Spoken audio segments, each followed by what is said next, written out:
Hello, everyone, and welcome to Quiz the Candidates President. I'm your host, Adam VP Shrews. Before I let the candidates introduce themselves, I'm just going to remind you all that voting is still open via the website and the link that was emailed to you over the week. Each candidate is going to get a 2-minute speech that will start as soon as they start speaking. First candidate I'm going to say is Jack. Your 2 minutes starts just whenever you start speaking, bud. Okay, so hi everyone, I'm Jack and I'm running to be your SU president this year. I've been the vice president of education for the last year and championed inclusion, student voice and improving the student experience to the highest levels of our institution throughout a global pandemic. My manifesto this year aims to build upon the hard work, the achievement, the dedication that I had last year, and I split it into 3 key areas which have been informed by the student voice, by my interpretation of the student experience and what people are saying. Firstly, it's democracy and campaigns. So I'll quickly touch on a little bit of each. One of my key elements is I want to review our democracy. I want to carry out a democracy review of our union. We have commuting students, postgrad students, mature students, estranged students, care leavers, BAME students, LGBTQ plus students, and I think we should strive to represent them to the best of our ability. I don't think we are at the moment. So I want to review our democracy across the union so we can do that. Secondly is education, obviously something really close to my heart, being the Vice President of Education this year and close to the hearts of every single student at Chester. I want to push on and roll out a blended learning and lecture capture policy to make sure that the lecture capture is implemented across the union so that we can champion inclusion and make sure every student can look back at their lectures to revise, or if they can't make a session due to childcare arrangements or doctor's appointments, anything, so everyone has the best chance at succeeding. And then finally, support and the student experience. I want to work with the Student Futures team, with the newly formed student consultancy group, and the reps to shout about the amazing work of student services, from mental health to careers and employability, to study skills. And that's me. Just on time there, Jack. Proud of you. Nailed it, bud. So next up, we've got Cameron. Your 2 minutes starts when you start speaking. I'll give you the 10-second warning when it comes. Go ahead there, bud.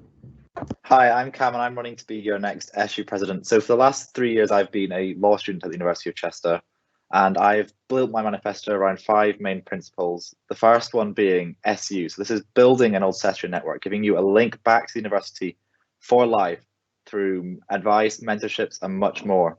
We're also going to deliver tuition receipts so you can judge whether you're getting value for your money. We also want to host a full refreshers week, as well as having greater transparency from us officers. The next big point is student voice, and this is central to my campaign and central to any SU that I lead.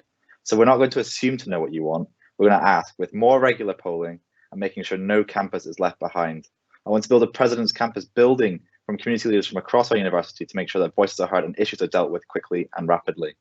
I also want to introduce block of cheese days, and this is an idea that links back to President Jackson, who used to put a block of cheese in the White House foyer and let the voiceless come in and talk to the hires of the American government.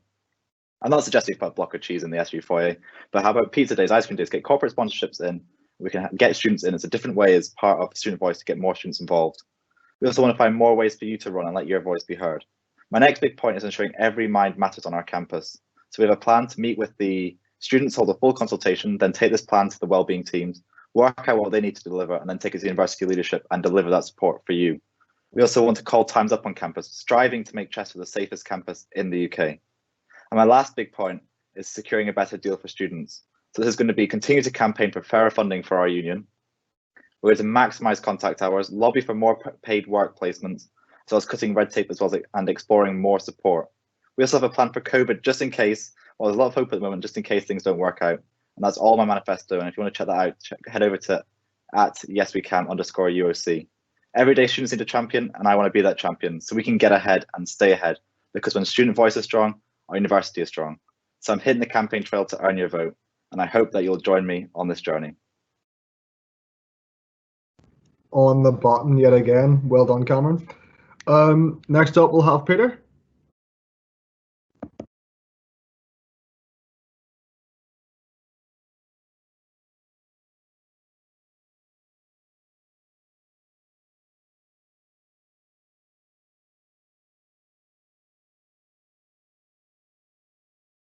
Pete, I think your mic's off.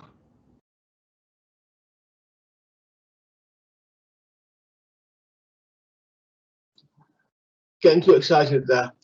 There Right. you are. Start that way, man. Right. Yeah, my name's Peter. I'm running for president also. I've been Mature Students Rep, Student Experience Rep, and I'm currently an admin on Mature Students Facebook group. My main aims are basically, I sum them up in 6 words on today. The first important thing is to listen, and I listen to what students have to say, because at the end of the day, their voice is the most important. The next thing is to act on what I'm told, and to do that, achieve whatever needs to be done. Then I would then review what I've done to make sure I've done it the right way, or if I could do it any better. Second is to support and help the students as far as I can go. Then my next one is build, and that is to build up what's already happened in the past to keep the union going forward and make it even better than it is now. And my ultimate goal, because I will not do anything, I will not start anything I cannot see to the end. Therefore, I would want to achieve everything I've set out, make sure the student union uses its voice, but more importantly, that the students have their voice and they are heard in wherever they are studying, because that is the commitment I give to every student, no matter where you're studying. Thanks for listening.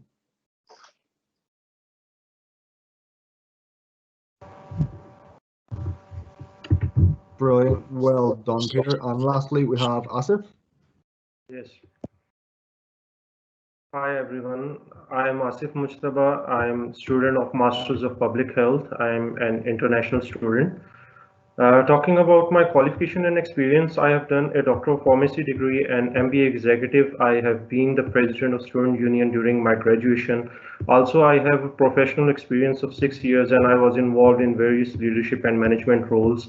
The reason why I was running for the president position is that I feel our student union needs to be revolutionized.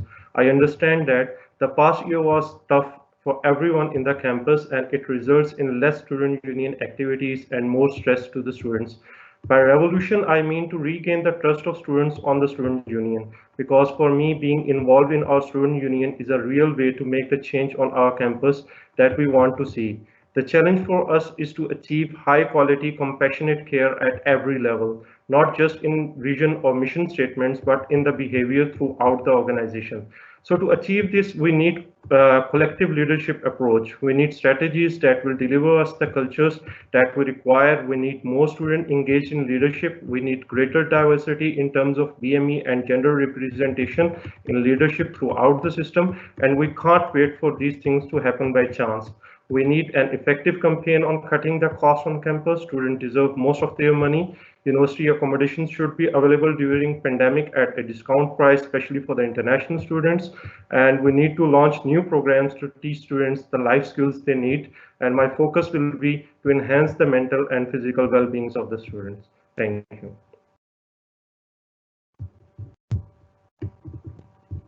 Brilliant. Thank you so much, guys, for all your speeches. So we're going to start the Q&A section now. We're going to go through some pre-prepared questions that we have. Just conscious of time, so please keep your answers to around 90 seconds. I'll give you 90 seconds and then I'm going to cut you off, okay? So the first question we have is, what is your great, hold on. What strength do you have over your opponents and what is one strength they have over you? Jack, we'll start with you, then we'll go Cameron, then Peter, then Asif. Yeah. So the strength that I have over all the other candidates here today is that I know the role. I've been in the Students' Union for the last year. I've been an SU officer.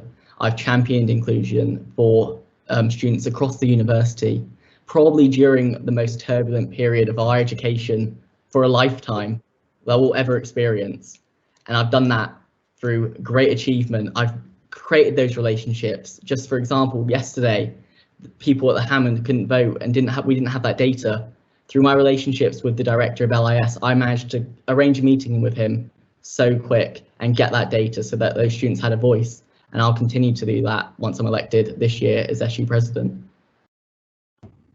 Brilliant, thanks, Jack. Cameron? One strength that I probably have over the rest of the candidates is my complete and utter determination and steadfast in my commitment to standing up for student voice. I'm 100% determined, and I don't like to give up on any issue. I like to fight through and make sure that it's done to the best of my ability. One strength that the candidates probably have over me is probably greater patience when it comes to that. I like to get things going quicker and making sure things are acted on quickly, and patience probably isn't my strongest suit. It's something I'm working on, but it's something they probably have a strong fast over me on.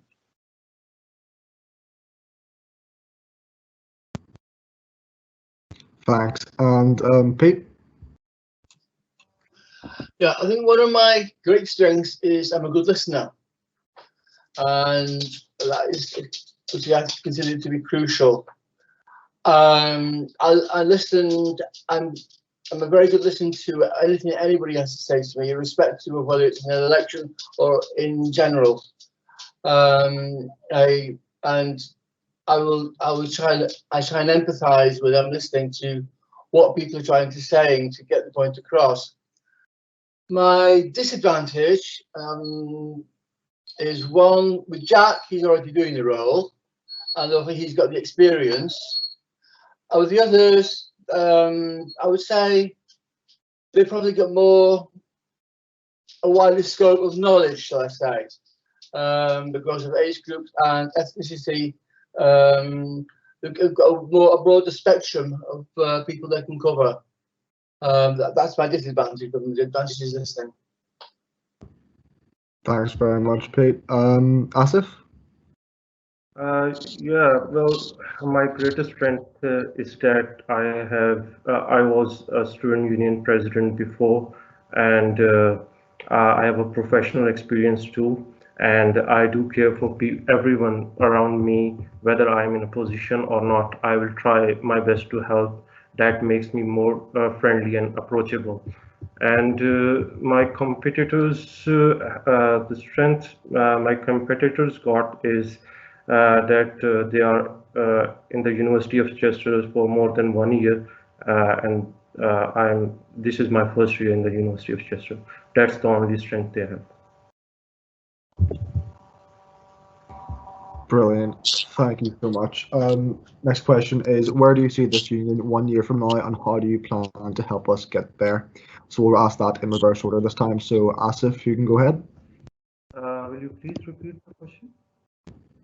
Repeat the question, yes. Where do you see the union 1 year from now, and how do you plan to help us get there?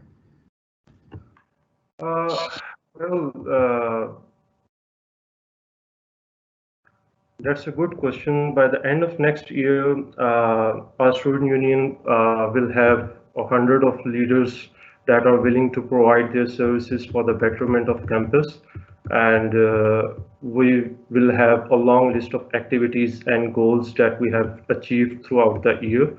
And we have more student engagement in the student union activities. And more importantly, I hope we have more than 50% turnout rate in our next student union elections. Brilliant. Thank you, Asif. Peter, you're up. Well, I see the union building on what we've already got, not only locally but nationally. We've already had good representation, good results across on the tables between different unions. I'd like to see us building on that and going higher up that table. That's on a national level. On a local level, basically build, modernise, go forward, innovate. That's how I see the union in 12 months' time from now. And how will you plan to helping us? Basically, campaigns, get student feedback. So at the end of the day, what the student wants, the student gets. Okay. Cameron, do you want to take this one? Similar to Peter's point there, it's seeing us rise in those national tables at the moment. Our SU sits sort of in the middle for student representation, how they feel they're being listened to at the moment, and according to the latest data. We want to move further up those tables and that make sure students are being listened to and they feel like they're being listened to and they're valued on our campus. And the way we do that, and the way I plan to do that, is by just listening to them, going to them, finding out what their issues are, and working out a plan to see what we can do to fix them. We have to be there for students at first and foremost, listening to what's going on, and then building around what they want. Some things won't always be probable and we won't always get everything done, but we're going to do everything in our power to make sure that students do have that best experience while they're at Chester. And we'll do that every day with that same commitment coming in and out of the SU. Brilliant. Thank you. Jack, do you want to take this one home? Yeah, I see our Students' Union as being a powerhouse within the sector. I think we're going to roll out our new strategic plan. I think a key element of that is going to be something which is in my manifesto, which is going to be a democracy review. We need to know what our students need, whether or not that's postgrads, estranged, care leavers, whether or not you're from Warrington, Leighton, or Shrewsbury, wherever you're from, we need to know what they need, what their specific concerns are, and how we can best champion that student voice. Start those conversations with the university. We've made exceptional strides this year with becoming an anti-racist organisation, with our LGBT History Month, which I led on, with the Black History Month, with Movember. We've got so many campaigns coming up, championing the inclusive curriculum, which Elle and I are working really hard on, so much, and we can continue to do more. And I'll continue to achieve the excellent results that I have this year in the new capacity as president, and strive to make sure our union is a powerhouse and the best within the Northwest and potentially the UK. Brilliant, guys. Thank you so much. This next question is a little bit wordy, so please bear with me, but we're going to answer it in the order: Jack, Cameron, Pete, and then Asif. Okay.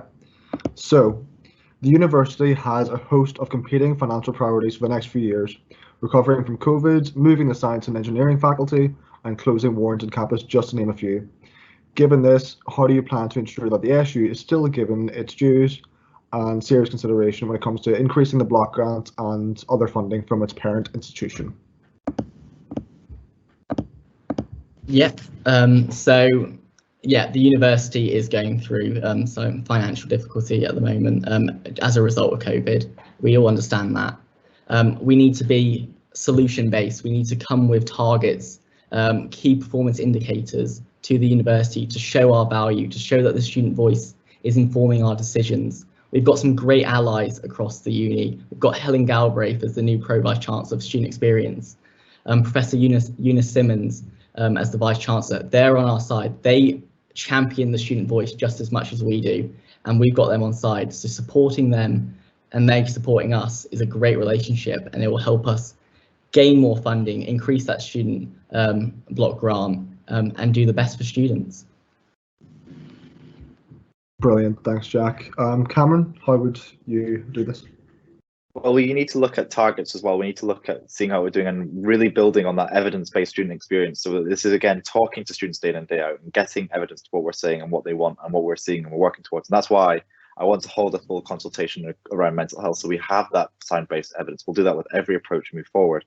But it goes back to my main bit about securing a better deal for students and campaigning for our fairer funding. We've got tuition receipts I want to bring in so we can see where our money is being spent and we can see dead on whether we're getting value for our money. But we've also got to rethink this from the ground up.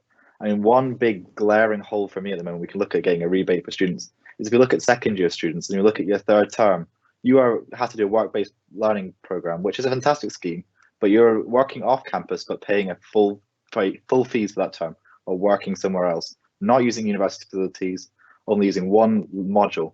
We need to look at that and see where we can try and get a rebate for students. While we think the scheme is great and we should continue, is it worth the full fees for that term? Probably not, if you're working off and not using university facilities. Okay, thank you so much. Peter? Yeah, I think one of the things that this university has to its favour is a VC who actually listens to what students have to say.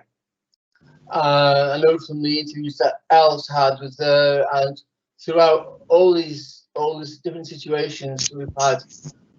I think basically having a VC that was actually listening and to us, as well as us, so it's a two-way conversation. As far as these various companies, we need to get these funding together. So by supporting and getting student feedback, keeping the university on board, and this cooperation we've got is the way forward. And again, to repeat what's been said before, to ensure we get the funding to achieve what needs to be done. Brilliant. Thank you so much, Peter. And lastly, Asif, do you want to take this home? Please repeat the question. I forget what the question is. It's really, really wordy. Sorry. Just bear with me for a second. So the university has a massive amount of competing financial priorities over the next couple of years, such as recovering from COVID, moving the science and engineering faculty, and closing Warrington campus down, just to name a couple. Given this, how would you ensure that the SU is still given its due place when it comes to increasing block grants and just our general funding from our parent institutions? Actually, the first thing we need is excuse me. Sorry. The first thing we need is that we should talk to the National Student Union, and we should arrange for more funds by the involvement of private sponsorships, and we can generate more funds by gathering all the students. We can put pressure on the university that they give maximum benefits to the students.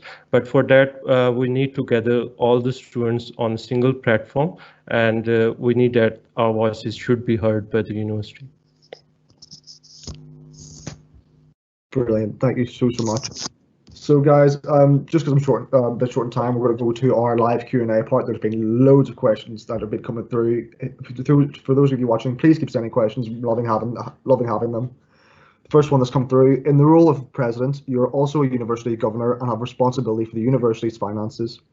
Any tuition fee rebates or reductions would have detrimental effects on the university, such as high runs, staff redundancies, and possibly even our own funding. How would you work to tackle this if it's something students feel so strongly about? And I feel like we should start off with Cameron. Yes, it is a very important issue, and it's one that students feel very passionately about, and we need to listen to them about and work out a way forward. There's a dual process. We need to look at our university as a whole and getting the best deal possible from our university. Universities in the UK set the fee rate. It's not set by the government. The government set the maximum fee rate, and universities choose what they charge up to that point. So we need to look at our university and see how they're spending the money that they're charging for us.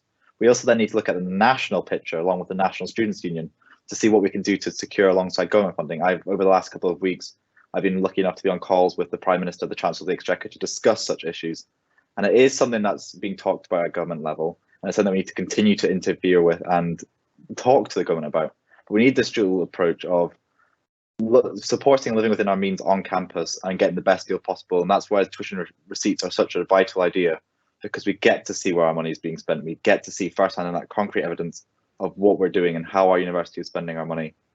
But it needs to be hand in hand with this national picture of working with the government on tuition fees on larger issue, because we don't want the university to lose funding, as you say, because we would lose funding for SU, we could lose funding for staff, we could lose that vital funding, and we can't afford to do that, to continue to work for you. So it needs to be this dual approach, and we can work together to do that. We need to be a united student platform to do that. 100%. Just before anybody else answers, I just want to follow up. It's clear that you have some amazing contacts, especially within the government itself. And you sort of talk about that it's the government that sets the maximum. Is it not the government's responsibility then to not set the maximum that high? Yep, I would agree with you on that. This year especially, it shouldn't be that high at all.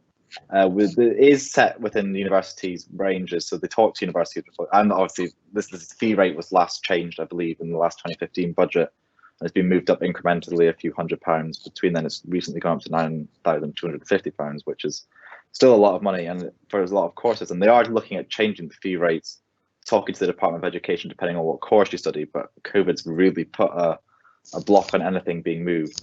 And I would agree with you. It's a lot of money. Then the government needs to maybe look at fitting the bill more, and they are looking at fitting the bill more, depending on what course you study. But it needs to be looked at on that, as I said, that dual level of whether it needs to be. We need to hold our university accountable for what it's spending our money on, and making sure we get the best deal possible. And then the government looking at the bigger picture. So it needs to be this dual. We can't let one be inefficient and the other be too efficient, or inefficient and inefficient on campus. It needs to be this dual way of going forward. And it is something that's being talked about at government level, and it's something that we need to continue to talk to them about. And it's something I've got another call with the Chancellor on Friday, and we're going to talk about this some more, and hopefully get some more movement, get that ball rolling again after this COVID, with the budget coming out today as well. Brilliant. Thank you so much. And I appreciate you taking all your feet for the follow-up. Like, fair play. Jack, do you want to go ahead and answer the question then? Yeah, I think there's a lot of things to consider here. With the university kind of going to be running at a deficit this year, them having the ability to give fees back to students will only harm us as a union. We won't have the funding to be able to support students in the amazing way we do. We won't have the funding to give money to our advice centre, to our campaigns, which are so important to us and our values. If the university give money back, their deficit will go even further. Something's got to give there, and that will be staff, and that will impinge on the student experience, because we won't be having the lecturers, the academics, the support staff, LIS, careers and employability, the mental health and wellbeing team. They wouldn't be able to be funded, and that would, of course, have a negative effect on students. My view on this is a national issue. We need to champion the student voice, work with the National Union of Students to say to the government, to say to David Cameron, to the Chancellor of the Exchequer, as Cameron mentioned, that we need to make it an issue for them, and they've got the ability, they've got the funds, the money to give those refunds back to students, and that's what we need to be championing.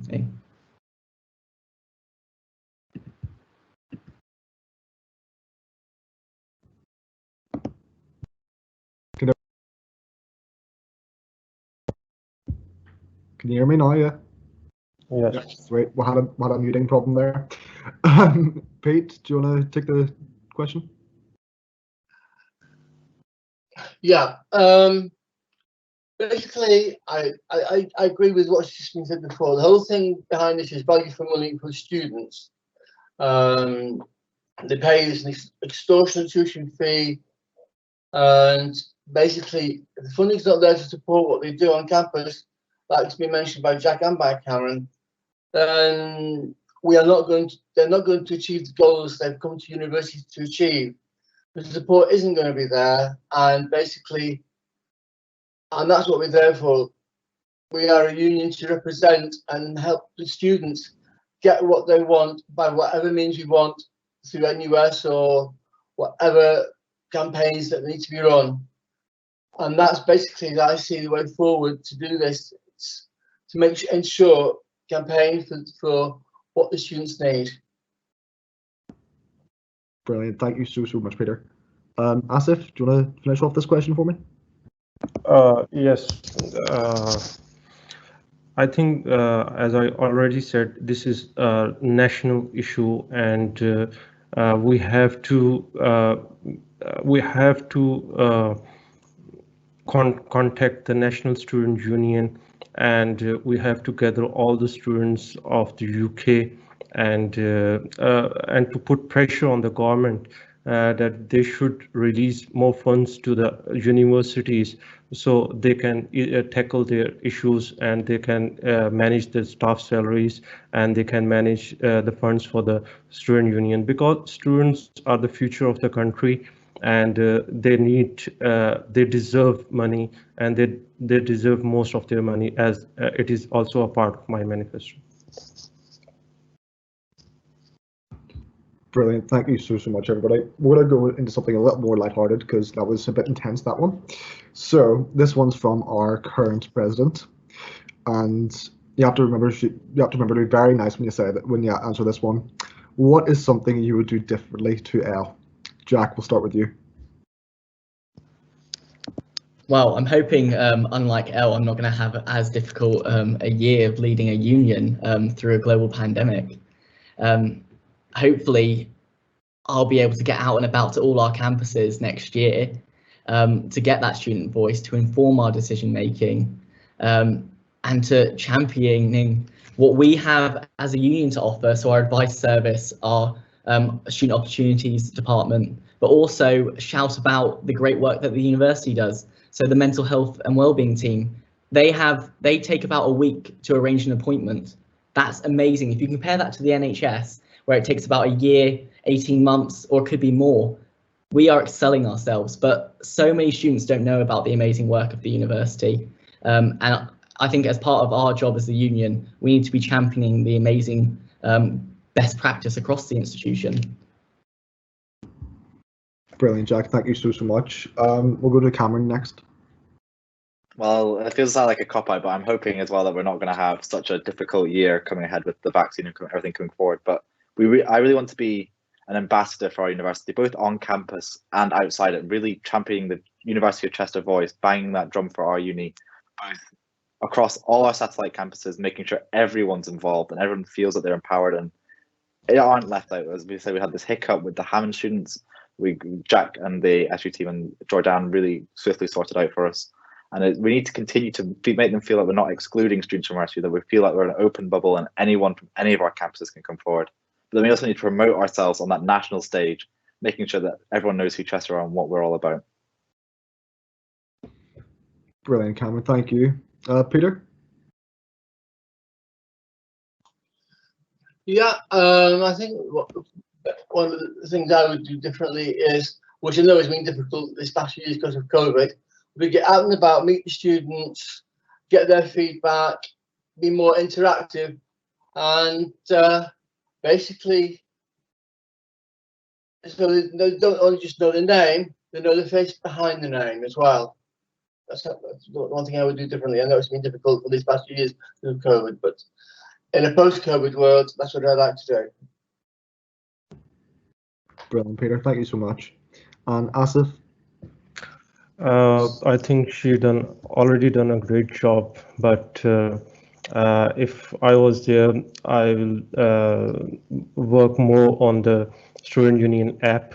So it will help us to reach the student in more easier way, and the student could approach us, and we can see their issues, and we can resolve them in a single, you can say, a single window operation, and I think we should make our Chester Student Union app more interactive and user friendly, so that everybody can participate in it and can ask anything from the offices at any time, and they can ask for help at any time.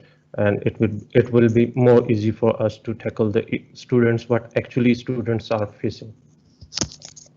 Brilliant, thank you, Asif. I'm just unclear. Do you mean the portal app or the student union website? Portal app. Portal app. Okay, brilliant. Thank you. That was just to clarify. So guys, just because we're getting a bit short of time, I'm going to start asking some directed questions that we've had come through. So one of them is, Jack, why did you want to be the president and not VP Education, and how will you make sure that you don't just fulfill the role of VP Ed with the title of president? Yeah, well, I think there's quite a lot of reasons why I've decided to run for president this year. I think first of all, the current SU president thinks that I've got the ability to step into her shoes, to fulfill the role to the best of my ability, and fulfill the role in a way which she could be proud of. We've achieved so much this year and we need to continue that. I also think we're at a turning point, a crossroads with the Students' Union. We need someone who knows the role, is the strong enough leader to lead us to achieve what we want for students over the next 1 year and set those foundations for the next 5 years and moving forward. How would I make sure I wouldn't fulfill the role as VP Education? Well, they're completely different remits. I think I've outlined within my manifesto my passion for campaigns, for democracy, to being able to champion the student voice, liberation, equality, and diversity. Building upon what I've done this year, the remits are flexible at times, and you can venture off onto different things. And wherever I've seen an opportunity to better the student experience, I've taken that and ran with it, and we've seen that through the amazing achievements. Brilliant. Thank you so much, Jack. Cameron, this one is for you, and it's one of the most liked questions of the Q&A. Cam, there is no mention of diversity and inclusion on your manifesto. Why is this? And without it having explicitly seen, how can you ensure that you would embed it throughout your tenure and give it the attention that it needs? Diversity and inclusivity is something that's really important to me, and it is in my manifesto it just threads throughout all of the student voice points, and I'm sorry for that not making that clear enough, but one of my main ways of doing that is through building this president's cabinet, so that everyone across our campus, we have different community leaders coming forward, serving on this cabinet. That means that I can't always understand issues that different communities face, and that's a struggle that all of us face. We always can't step in someone else's shoes. So I want people to be able to tell me what issues are being faced, so we can act quickly and swiftly to get it sorted. We also want to continue to support the university through its inclusivity program, so continuing to hold Pride Month, be it Black History Month, as well as all other sorts of inclusive events. And something that is just part of me and what I want to do in leading. And this main way of doing it is through this cabinet and listening to students of any background, any inclusivity, any community, and we want to work to resolve any issues facing moving forward. It's just central, putting you back at the heart of everything that we do at the SU. Brilliant. Thank you, Cameron. Just so we're clear, do you mean, when you say cabinet, do you mean the student council? Well, the student council's one thing. I'm looking at building a cabinet around me of probably voluntary roles, looking at exploring community leaders from across our campus. So people that we can talk to, our community leaders are leading in their fields or in their communities and identities, so we can really hear issues firsthand of what is being faced on our campus, so we can act swiftly, and that can be done through the council. So we'll look to bring on those people as well, but we really want to get grassroots deep on this and really hear what pupils are saying. So sorry about that breakup there. So no, it's really getting grassroots deep and hearing about what students want to hear. Brilliant, thank you. Asif, this one is for you. As a master's student, how will you ensure you can represent undergraduate students starting at the University of Chester? That's a good question.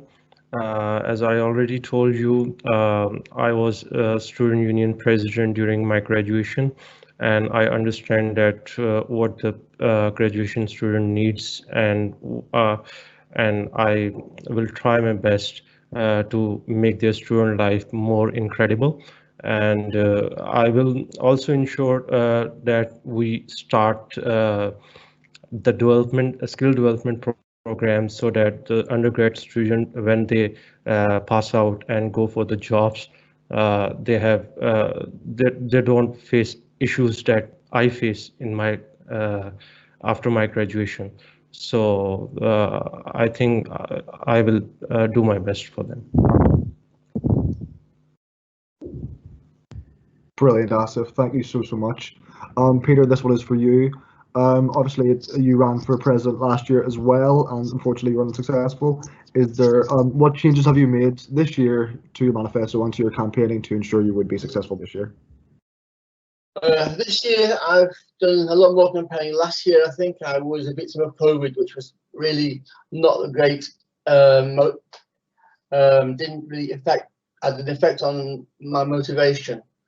This year I'm 100% healthy, thank goodness.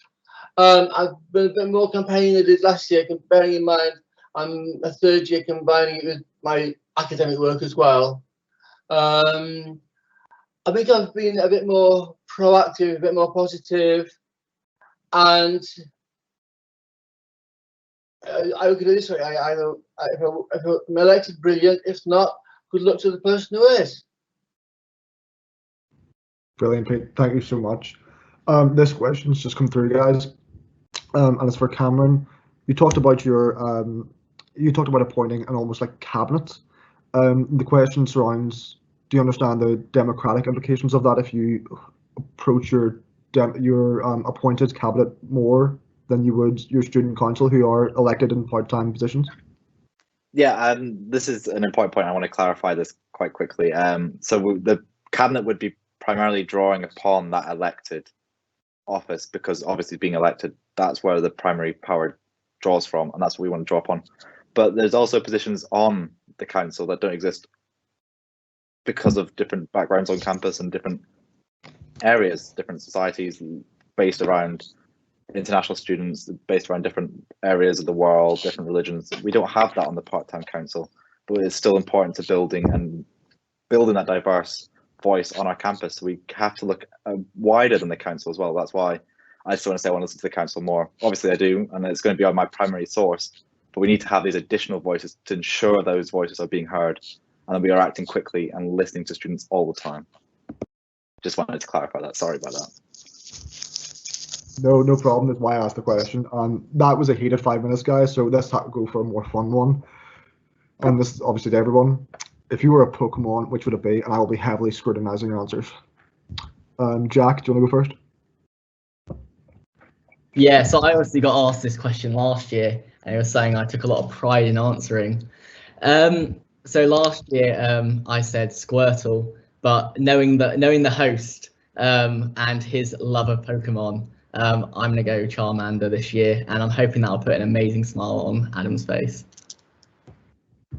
I'm buzzing. Thank you, Jack. Asif, which Pokemon would you like to be? Sorry?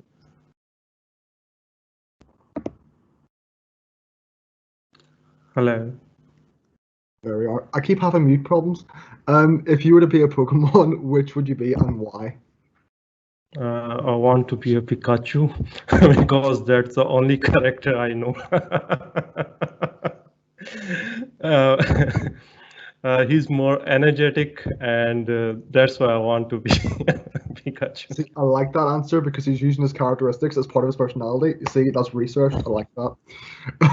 Peter, which Pokemon would you like to be and why? I'd also like to be Pikachu because I'm energetic and I shall have a lot of determination.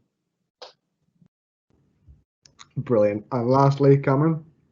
It's already been mentioned, but my childhood favorite is Squirtle. It's always been my favorite growing up as a child. But I have to say, if we're going to steal a line from the US election in 2016, but I wish my favorite Pokemon would be, we would have Pokemon go to the polls and get more people out to vote. Brilliant. Although you didn't listen to Jack when he said he knows the host well, and I don't like Squirtle, so I'm upset by that. I'm sorry about that. It's just a childhood favorite of mine back on the DS games and everything else. Sorry about that. It's all good. I'm just slightly offended. So this is another kind of nicer question. If you were to pick another role to go for, which would it be and why? I feel like this one's going to be very easy for Jack, so let's just get that one out of the way. Jack, do you want to go ahead? Yeah, I think Shrewsbury's quite a nice part of the country. Obviously, I'd rerun for my role as VP Education. I've achieved some amazing things this year. Not just me on my own, but the amazing team that surrounds me. So the representation team, the other officers, and the wider CSU team, as well as the university. But I've loved every minute of championing the academic experience this year. We managed to get a review of blended learning done and increase that. We managed to get a safety net policy, which hopefully people will get the confidence to sit those assignments, sit those exams and get grades which are representative of their abilities. And we've done that all throughout the pandemic, and I've loved every moment of it and wouldn't trade it for the world this year.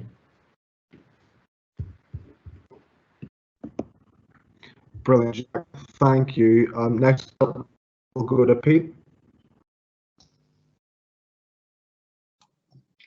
Yeah, I think I've not gone for this role. I would have also gone for VP Education. Again, basically, as so I'd have a learning curve, so to speak, as to what was involved. That would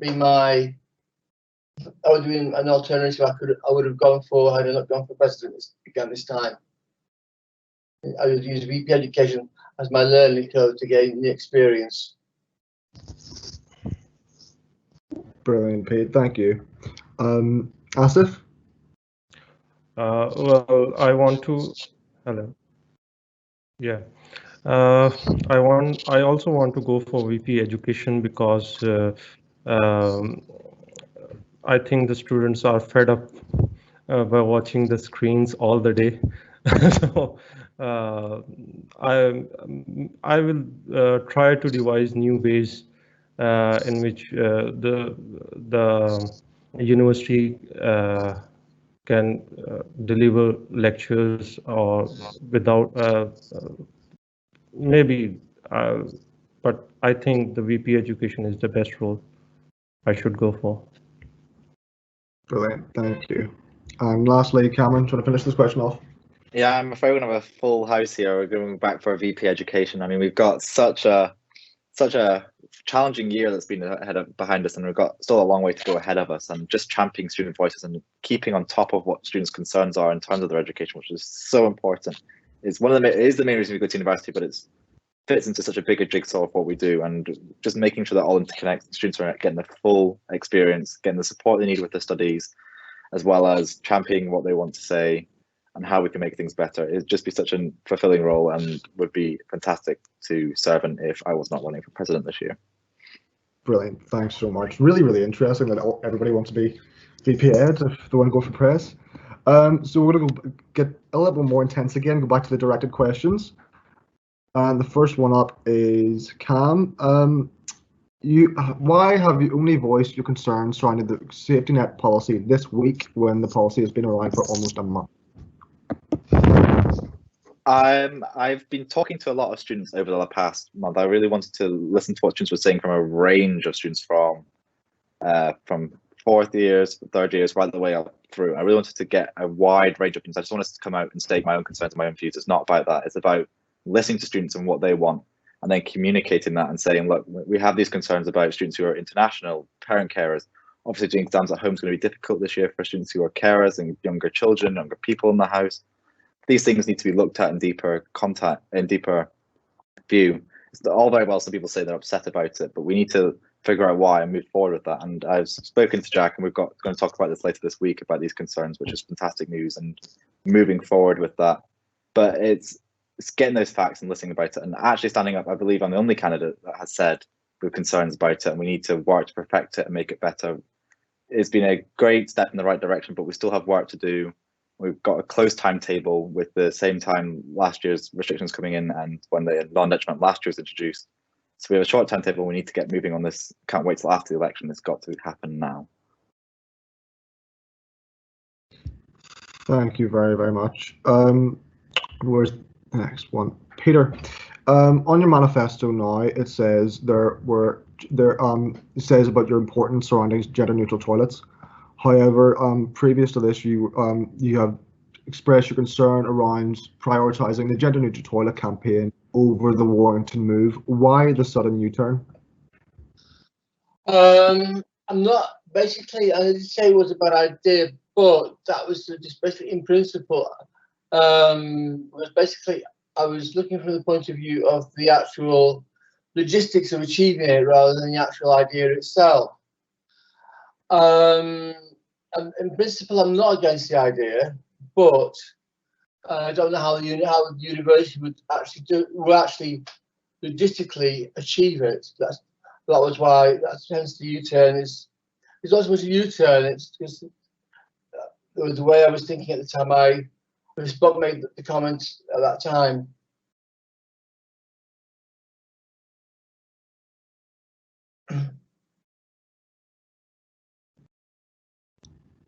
Brilliant. Thank you, Pete.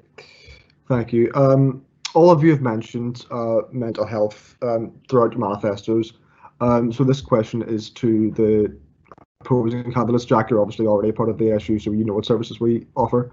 But what actions have the rest of you taken to educate yourselves on the services the Chester Students' Union already offers surrounding mental health? And we'll start off with Asif.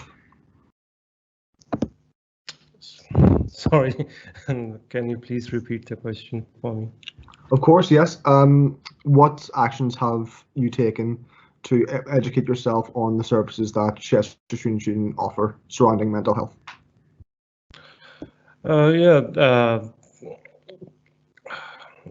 there is a tab in the portal of well-being, and I contact the university, and I also attend sessions on the mental health and well-being, and it was great. And I also advise everybody, if they want sessions, they should look it in their portal site and ask for that. Brilliant, thank you. Next up, we'll go to Peter.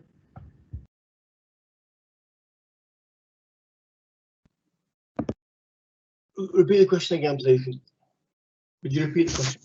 Yeah, so all of you have mentioned mental health in some way. What steps have you taken to educate yourself on the mental health services that CSU already provides?